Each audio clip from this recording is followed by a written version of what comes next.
berada di heboh-heboh jelas di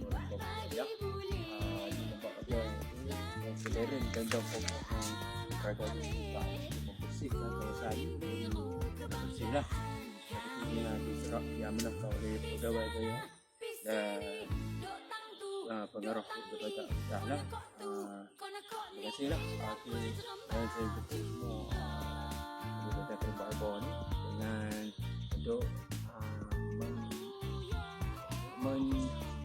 inilah alam tragedi ni dan selamat tu. Okay. Assalamualaikum abang. Selamat datang ke Perlis lah.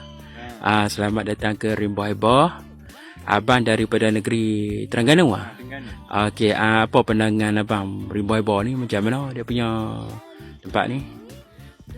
Masuk tadi. Cantik. Okey kak.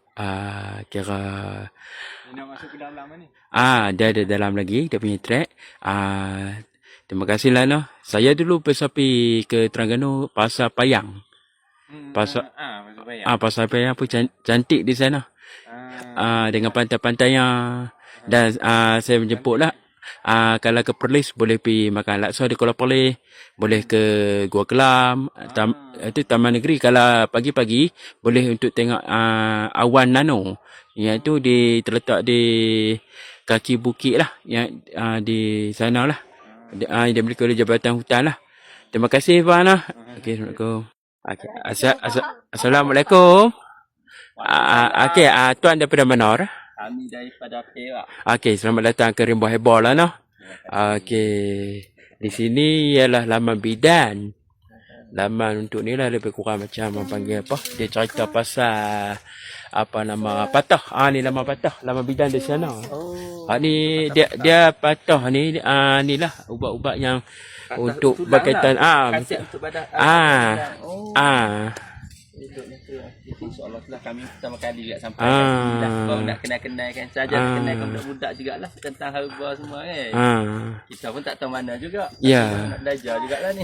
Tuan daripada Perak, daripada mana tuan? Kami daripada Sungkai. Okey, selamat datang ke Perlis lah nah. Okey, nama saya Adi.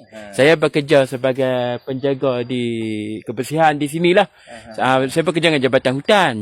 Jadi saya sebagai pekerja Jabatan Hutan, saya menjemputlah apa yang kurang tu, saya minta maaf lah. Sama-sama. Terima kasih okay. Kami datang bagi peluang kenal juga semua lah. Okey. Kami keluarga lah. Di sini dia pokok dia ada pokok balak, ada pokok herba. Contoh macam ni pokok herba, macam ni pokok balak. Yang lebih arif tu pak cik yang di depan tu, dia tu bekas pegawai hutan. Dia kira lebih kurang kalau di U tu orang panggil profesor lah sebab dia pakar, dia terima anugerah daripada Menteri Sumber Asli. Nama dia Pak Cik Hashim. Okey. Apa-apa kena rujuk kat dia lah nah. Okey, terima kasih puan. Terima kasih. Okey. Assalamualaikum.